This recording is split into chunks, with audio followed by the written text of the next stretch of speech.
Welcome to another episode of Message from Mom, where we're breaking down the myth that mothers-in-law aren't necessarily monsters-in-law.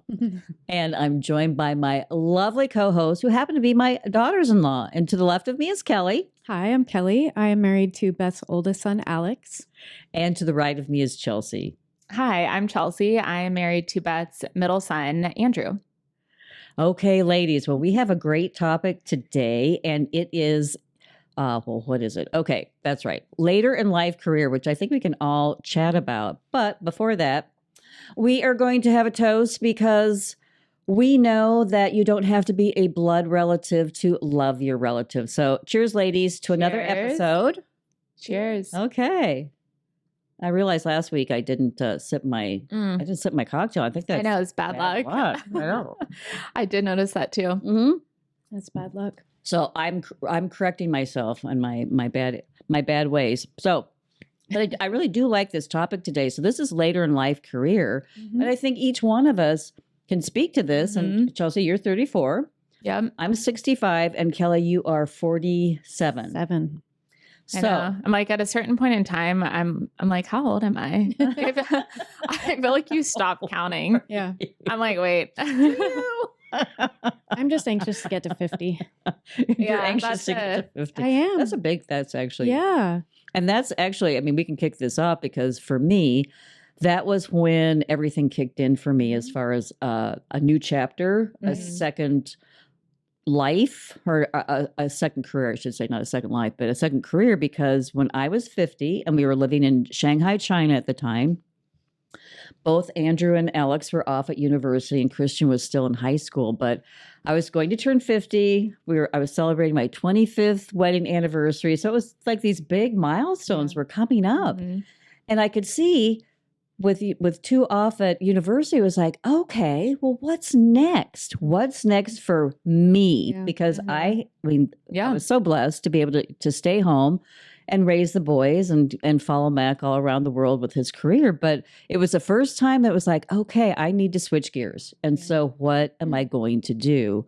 And I will share. So, and Mac used to just howl with laughter because I would basically be like lying on the kitchen floor, like, what am I going to do? It was like this momentous thing, like I had to make a decision right then, like, like I didn't have a great life, but I was paralyzed because who was going to hire me after a 26-year absence? I mean, my resume had a very big gap, and that's what I was concerned about, because I did know that corporate America does not value your time spent raising 3 men who are out there paying their taxes and being a positive impact on society. They don't care about that.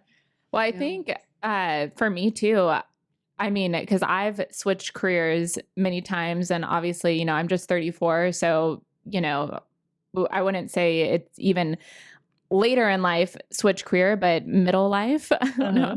I don't even know if I'm middle life. You're not even in midlife yet, girlfriend. Right yet. But I feel like I have those moments all the time where I'm like, what next? What am I going to do? What, I even sometimes, because I do real estate and I do that pretty full time, and I even question that sometimes on a daily basis. I'm like, is this meant for me? Yeah. Right. And I love it, but I think we all have those moments for sure. Right. Well, I think you definitely, you're in the generation that has really changed from, say, Beth's generation, or even partially my generation. I'm kind of at the end of it, but the idea that you have to you get a job, a career, whatever, and then you stay there until it's retirement time. That is like so far away from where we are now. So it makes perfect sense that, at 34, you've already kind of switched gears, 3-4 times, something. Oh, I counted how many jobs I had last night. Well, how many? Because I presently or since she graduated I knew that we were university, which no, what are we talking about?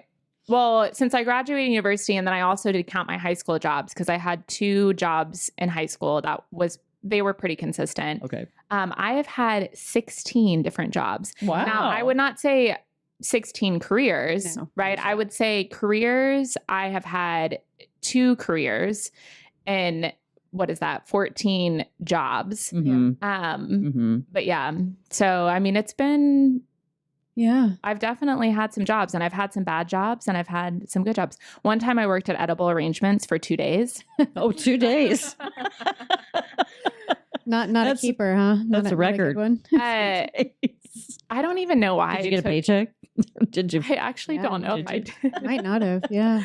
Well, the guy basically, I started, I think it was like the day before Valentine's Day. And then the guy left me alone to lock up the day that I started. And I came back home and I looked at my mom. I said, I'm not doing this. Like, what? Anyways, That's I was too desperate much. times call for desperate measures. Yeah. I But do. Well, I think yeah. actually that's an important thing too. And being able to switch gears and do what you have to do to pay your rent. I think Yeah. it's, there's a lot of people in the world that can't manage their way, to do that. Mhm. Mhm. But being humble enough to, take a job at a fast food place or, something that you don't see yourself doing forever, but needing to do, Mhm. Oh, I think those totally. are important lessons. And I think you can learn something really great from every crappy job, you've ever had. Oh, 100%. And I Mm-hmm. think I got that honestly from my mom. My mom kind of grew up in that generation of, you One keep a job. job Your for a entire while. life. And I'm so glad that she's ventured out of that because she's now has her own virtual assistant company and she has, 10 plus clients and she's thriving, Mhm. and I think that's really where her strong suit is. But she worked at Publix for Mhm. 30 plus years. Yeah. I mean, obviously has a great retirement because their benefits were excellent and are still excellent. But I just remember she hated that job, Mhm. and like she stayed with it because it was very much like, okay, we're going to Mhm. do this job and we're going to keep with it. Almost to a fault, I learned that a little bit from her because there have been jobs where I've stayed maybe a little bit too long. Yeah. Mhm. I've Mhm. definitely had those also. Well, Yeah. and it is good to have that skill to switch gears because, and we brought it up several times already, and I will just chime in because your loyalty to a company is so different these days than when, like Mac, my late husband, when we were, building our castle and he was going off to slay the dragons. It was so common. You were very loyal to your company. Mhm. And you didn't think about switching But they're never gears. loyal to you. No. Is the thing. Exactly. And Yeah. I think that was a very pivotal point is when people did get to see under the hood a little bit with corporations is that we are very dispensable. And since we're very dispensable, then we finally, it got, through our head. So, oh, okay, well, it's a two-way street then. Then I will be as loyal to you as you are as loyal to me. And so that's the great thing about being able to switch gears. Yeah. And I do admire that about your generation. And are you both millennials? What are you? No, I'm a millennial. Oh, you're a millennial and you're a Gen X. Gen X. Okay. Yeah. All right. Well, much different than the boomer generation. But I truly think that that's a great skill to have is to be flexible and to switch gears. And well, I don't know what the exact statistic is, but I actually saw this the other day where this woman was saying that the people that switch careers, I think it's like every 3 to 5 years now, actually make more money than people that stay with the same career because they can level up. And it's not even necessarily leveling up in your career, but you can kind of play different jobs or careers or companies off one another and, end up ultimately making more income. Yes, which is to our benefit. And so there again, it's good to be flexible. It's good to switch gears. And so Kelly, so I know you both have very interesting trajectories and as well as I do. So we'll get into all three of our stories. But Kelly, I love your story because you decided to go to university at what age? 35. 35. Yeah. And so what prompted that? Well, I was working in advertising and I was on the I was an account manager on the kind of executive side of things. And I really wanted to be on the creative side of agency work. So I thought if I want to do that, I think I really need to go to school to get an education in design so that I can actually speak the language and get the skill set and the history behind, all of the things that I want to be able to talk about. So I feel like left that my gives me like job. chills because I'm turned 35 this year and I'm like, Yeah. I know. that's crazy. I can't imagine going to university right now, but Yeah. you know, I think that's amazing. I was never ready to go to college. Like I got out of high school and I kind of messed around with classes, you know, one-off classes that I was interested in, but I just was never really ready to commit. And it's good I didn't, because I would probably not have done anything remotely that I was interested in, you know? So I saved myself hopefully some student debt from long ago and racked it all up when I was old enough to pay for it, actually. Right.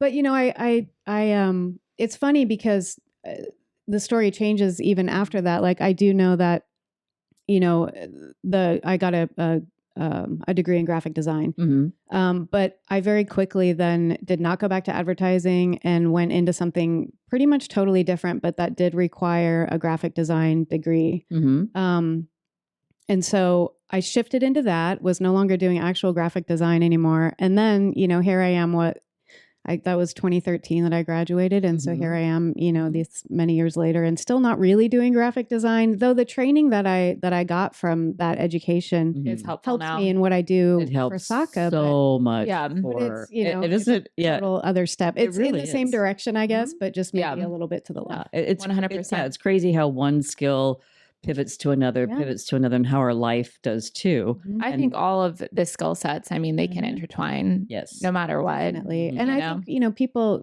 as you have a lot of different jobs, and this is what I think is pretty cool about having a wide variety of jobs over time, is that you do pick up lots of little things that can help guide you in your lifelong passion direction, right? Like I agree. You know, because I worked at restaurants, I worked in kitchens, I worked at flower shops, I worked at, you know, natural food store. I mean, I did a lot of, which I will say, totally I think crazy random things. I do think it's good that people do that because honestly, that's where you learn your customer service skills. And I think when you meet people, I mean, I can immediately tell if someone has worked in customer service. And even, I mean, I still work in customer service, but I can tell right away. I mean, if you're rude or, I mean, even rude to other people, it's like, okay, you've clearly never worked a job in customer service, because if you had, you would never treat someone like that. Well, and you would be humble. And I've heard it said that everyone should have at least one job in a restaurant or retail or something. Totally agree. That 100% agree. Puts you in front of the public and you get to see every single a humbling experience. It really is. Because one of my first jobs, so after I was 50 and celebrated my 25th wedding anniversary, but one of my first jobs was in retail, and it was at Bloomingdale's, and when we lived in San Francisco, and I was the Ralph Lauren specialist, but for the home department, not for the women's department. But boy, oh boy, did I learn a lot about people and how they would just come and look down on you because I have a retail job, and I'm like, I'm sorry, this is also a great job, and I'm providing a service for you. So I never understood people that. Definitely do. Never and understood that. I think all the time, I mean, I don't know if I would ever go back into retail unless I absolutely had to, because I did work for J. Crew for a period of time. It's tough. It's so tough, but especially in the women's department. Totally. Have you seen those dressing rooms after women? Oh my gosh. Throw every single item on the floor. It would be just like, but I do think I do love fashion, and I'm like, well, they do get a good discount compared to, so, I mean, I think a lot of it when I go into, cause I love to go into anthropology at the Avalon, and I think half of the women that work there, truly, I think they just want something to do. Yes. Like, I think they kind of want to get out of the house. And I think B, they do it because they love fashion and they want the discount. And I'm like, honestly, I'm here for it because I would totally do that job. Yes. Well, yes. You know? Anthropology is a good example of two, like, I don't know what the back room looks like, but it's a beautiful environment to work in on the floor. Like that, those stores are just so gorgeously designed. They are. I walk into any anthropology and I just immediately get into the Zen zone because they have a beautiful, I mean, everything is so beautifully merchandised, and it's not just clothes because they have other Yeah. items Love that all the they home stuff, all the kitchen the stuff and home. everything. Oh, I love that, and it just smells good. I mean, it's just Yeah. such a Yeah. relaxing place. I mean, they are spot on as far as their visual merchandising team. But okay, so Kelly, you went back to school at 35. Mhm.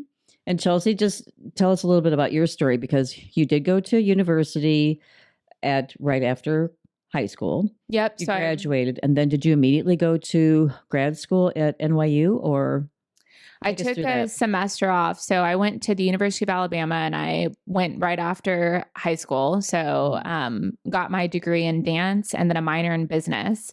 And then I graduated early. So I wouldn't have taken a semester off, but I graduated December of 2010. Okay.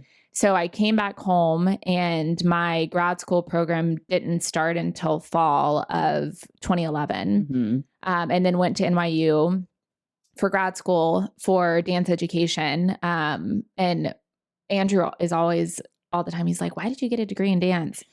And I always look back at That was your that. passion. It was my passion. That was your passion. And honestly, I wouldn't have changed either way. I would never have changed what I got my degree in, because like we talked about before, I think a lot of the skill set that I have from dance and ballet, and also my career my degree at NYU is specifically for dance education. So a lot of it fed into their education department in Steinhardt.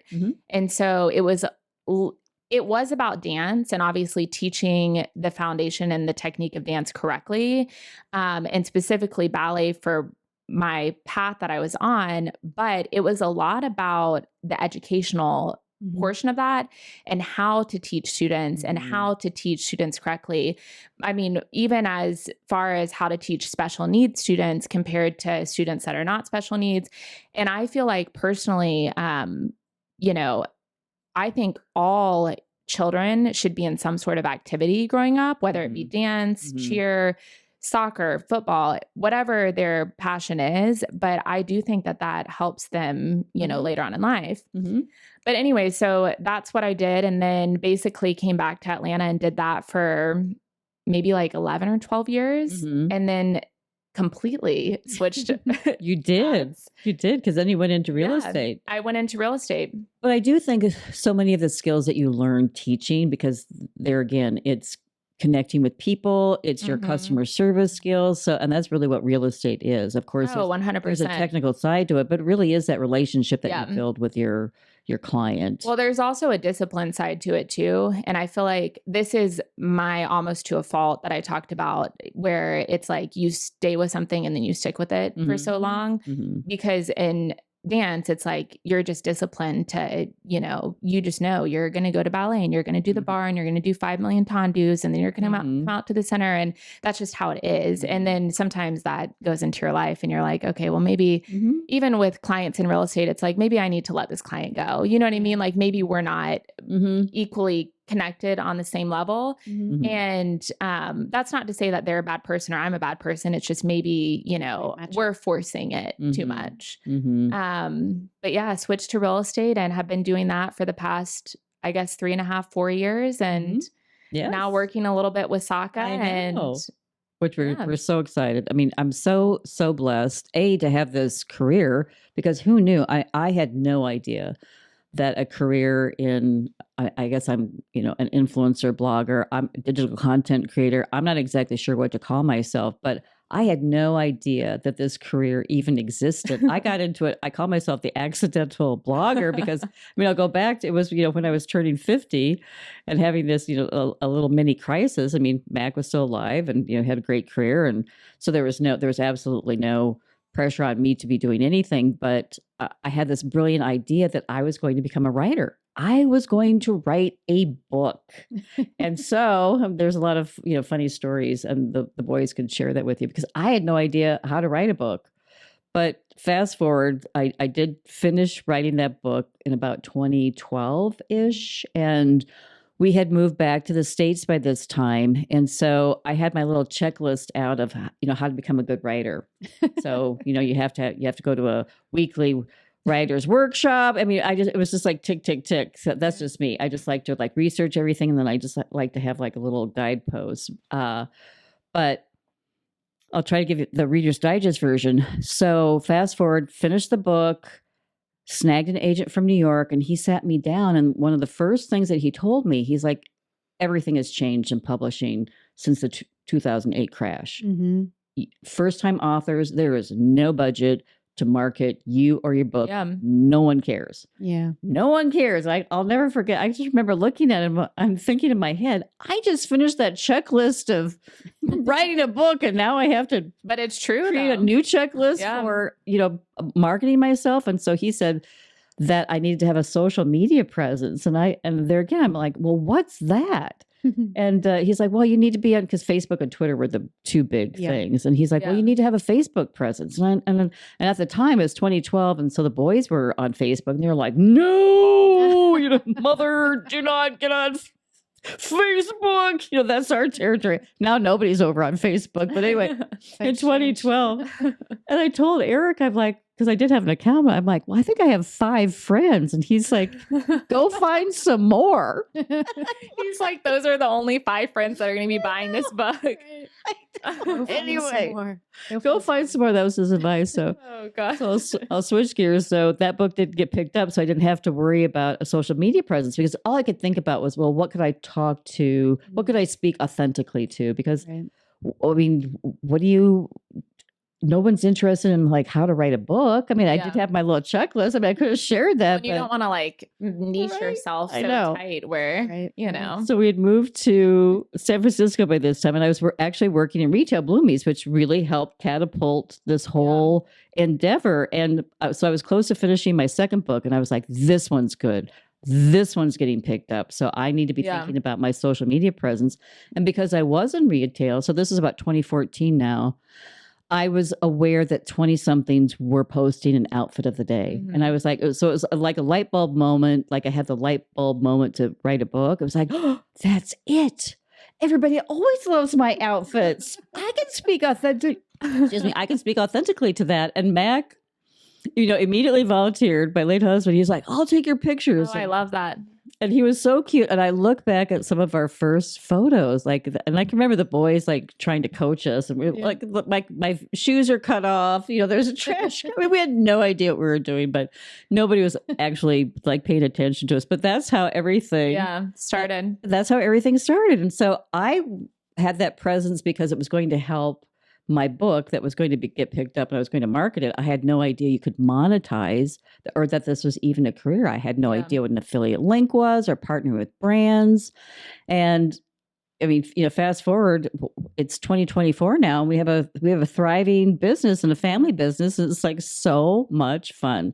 But who knew? And I also, as far as like switching gears or thinking that it's too late for you, or putting an age cap on anything, I will come along and tell you, because this was 56. I was 56 when this all blew up, and had no idea. I mean, I did have a brilliant businessman. Mac was a brilliant businessman, and he guided me through so many things. And I'm so thankful that I had him for those, especially those, infancy years.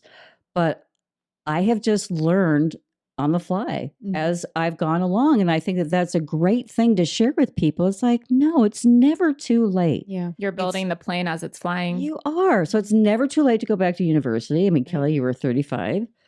Chelsea, it's, never too late. You love dance. It's still a passion, but and it'll still always be there. Right. But you were able to I pivot. think too, like I love that pivoting's great. Mac was so supportive, and I think it's important to be supportive of the people in your life that do decide to do a later career switch, because exactly, I think that's half. Even when I remember when I switched to real estate, I was like, what are people going to think? I was so worried about what people were going to think, and everyone knew me as a ballet instructor, and right? that can paralyze us too. It can paralyze when we you. think, what are other people going to think about us, rather than what we know is right. So I'm glad you followed your intuition and your gut. Yeah. And did it. And I mean, I remember like certain people in my life, some of them were like, why real estate? What are you going to do in real estate? I'm like, I'm going to make money. Like, I want to make a lot of money. Like, what do you, a roof over my head? I'm like, I've been in a career where it's been a passion and there's been no money. And I was like, not to say that, like, obviously real estate can be a passion, and it is, but I was like, I would like to actually make some sort of income because I feel like I've made no money. Right. Yeah. Right.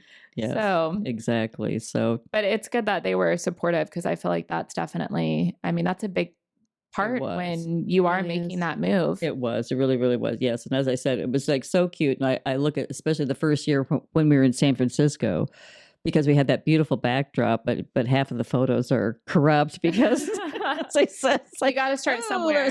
right? And that's also too, I'm glad you brought that up, Chelsea, because sometimes you just have to jump into the deep end Mhm. and you will start to swim. And so don't be Yeah. afraid to do that. And don't be afraid at any juncture of your life, because age truly has nothing to do No, with totally. anything. But I Right. think sometimes we put those limitations on us. Yeah. Well, and also I think it's important to remember too that like you may not know what your passion is. Like Mhm. and I guess this goes with like jumping in the deep end too. It's like Mhm. sometimes you just have to do something, Right? because that something could lead you to you finding what your passion is, or lead you down a completely different path that you weren't expecting, but that is so much more amazing than Yeah. like, your book, Exactly. right? Exactly. So although I am going to finish that book. you will. I am. I'm sure. I've been saying that for 9 years now. But it's just a thing of like, you don't have to feel, I guess this is also kind of maybe a way to keep yourself from getting stuck or paralyzed, is that, Mhm. you know, if you just do just something, if you're in a career right now, or maybe you're retired and you want to get out of the house and do something, Mhm. but you don't know what it is, and you're kind of like, you know, Yes. just do something. Like my mom is retired. She just Yes. moved to Georgia actually. And I've been, waiting for the local nursery to start hiring for spring, because I want her to go, and she doesn't need to have a job because she has, you know, her Right. retirement and stuff. But I think it it's would not- just be so much fun for her to get out. And It is. It's meet not people and necessarily water about plants. and It's not stuff. always about the money either. Exactly. And I feel like, Exactly. especially, at least I know some people that I know where it's like they retire early, and then they don't do anything. Yeah. It's almost like they do really just diminish. They They do. do. And statistically, and do we have our producer that can help us Google this? But statistically, when you do retire and you do nothing, your life expectancy drops drastically. Yes, because it's the Your the purpose, idea. your so- purpose is gone. Yeah, the idea of not only maintaining physical health by being mobile and you know Yeah. active, Mhm. you have to do that with your brain Yes. too. And So you know, important. even just like I think people talk about like crossword puzzles and like keeping your brain stimulated, learning a second language or something like this. All good ideas, but I Exactly. love even more than some of the more challenging things. Mhm. Just getting out of the Yeah. house and like doing a volunteer job or Mhm. you know some small job and some Yeah. thing that you just like to do. It doesn't have to be anything, you Mhm. know, super amazing or anything, but Yes. Yeah. you know, being a docent at a nature center or something, or at Yes. a museum, you know, these Yes. are all 100%, just yeah. such great ways to like keep you Yes. stimulated. Well, and it gets you out of the house and, you know, Interacting with other people, Yeah. which I think in today's world, we have less and less real life interaction, Yeah. which is not a good trajectory, because I truly believe we need each other. We need our community. We need to be out and about, giving, receiving, all of that. But yes, I do think that, and for me anyway, at 56, I was like on such a steep learning curve, because I mean, I had to learn everything. Yeah. Social media, I had to navigate social media and putting a blog post together, and we started a well, it's still YouTube learning channel. 'cause everything changes Changes constantly. overnight. Well, and overnight. for you in particular, like blogging and the whole idea of being a social media influencer was still brand new for everyone. It was. not Yeah. not just for someone of your Right. demographic. I know. So the idea that you didn't pigeonhole yourself into getting paid too little Mhm. or taking collaborations that were too specific for people of a certain age, or Mhm. you never like boxed yourself in, which I think is a really huge and Mhm. respectable thing because I think there are a lot of women who did get into blogging at that time that have just kind of languished. Like they might still be doing what they're doing, but they're not growing. Yeah. You know, and that was because and that's Mac was important. such a brilliant businessman, and he impressed that upon me right away. He's like, you cannot put all of your eggs in one basket. Yeah. You have to be as diverse as possible. You have to value yourself. Do not let huge one. Oh, it's That's the huge. biggest He's like, one. do not let any brand push you around. Yeah. They'll take everything for nothing. And they do. I mean, I still get emails. It's like, oh, we'd like to gift you this item in exchange for a social media point, in exchange for a YouTube sponsorship. And I'm like, okay. It's not even just the brands, but also, don't let the followers sometimes, because you get haters out there. And I think boy, we do. Not even just you, but any influencer, blogger, TikToker. I mean, you read the comments and there's always going to be someone that puts a hate comment, whether or not it's a bot or a real person that's doing that. Exactly. But I think those are real. I don't think bots are out there to be I don't know. Okay. So Christian came up with that people that retire after 65 and have a part-time job are 11% more likely to live past 85. All right. That's amazing. That's a pretty good, interesting statistic right there. But I do know that retirement really can be the death knell. Or even if, I guess even if you are at retirement age and you want to retire, at least having a hobby is nice. Oh, and that was from the Washington Post. So that statistic is from the Washington Post. So thank you, Christian, for helping us out with that. But yes, it's very important to, and I am thankful, and especially because social media changes so fast. We have to be on our toes like all the time because we are pivoting. I mean, look at this. We just launched a podcast, which is such a great and fun endeavor. And who knew that was in our future? Well, let's also share a little bit about a good example of just eventually you just have to jump in. We've been talking about doing some kind of podcast for like 4 years. We have. And we just couldn't figure out what are we going to talk about? That's right. What are we going to talk about? We wanted to talk, remember, we were going to do movies. That's right. And we were going to talk, review books and things like that. That's right. And we just could never get it off the ground. And I think that was God or the universe telling us. I wasn't even in the picture 4 years ago. I know you weren't. You weren't. Well, I think there was just this. We never just jumped in and did those things because I think we knew that something more or there was better always was something. Yes, because we weren't just gonna. I mean, we couldn't just review books and movies. No, even though you could, but one of my favorite podcasts is the Rewatchables. Andrew loves that one. Well, he's the one that turned me on to it. Oh, and when that year that he lived with me, when he met you, and his whole life changed. But that year we would watch the Rewatchables, and then it was like, okay, so now we're gonna because they would review movies, and they really took a deep dive. It's such a great show. So go watch Rewatchables if you're not. Bill Simmons is great, and all of his co-hosts are great too. And then we would actually watch the movies. So I was very impressed with that. So I always, because we do love pop culture. All three of us love pop culture. I think we would kill it if we went against the guys with trivia or anything like that over at Christmas. In certain categories. Yeah, I'm terrible. Although if we do the one with a heads up, but that's individual. He's not great at that. That's individual. we would be a team. Oh. Yeah, we would be a team. Oh, that's true. With trivia, you're a team. So yes, heads up puts also a lot of pressure on you because you're up there and it's turn the phone the wrong way. Which way do I? Which is right and which is right. Anyway, there's like too many things to do, but I mean, to go back to the genesis of the podcast, we could have just still been sitting around talking about doing it someday, but you know what, you said message from mom, I got this idea, let's do it. And I was like, yeah, it's actually, that's right, a great idea. That one. It's a great idea. It's so much fun, I have to tell you. It's just been like so much fun, and that's when you just really do have to keep yourself open, flexible, as we talked about, switching gears.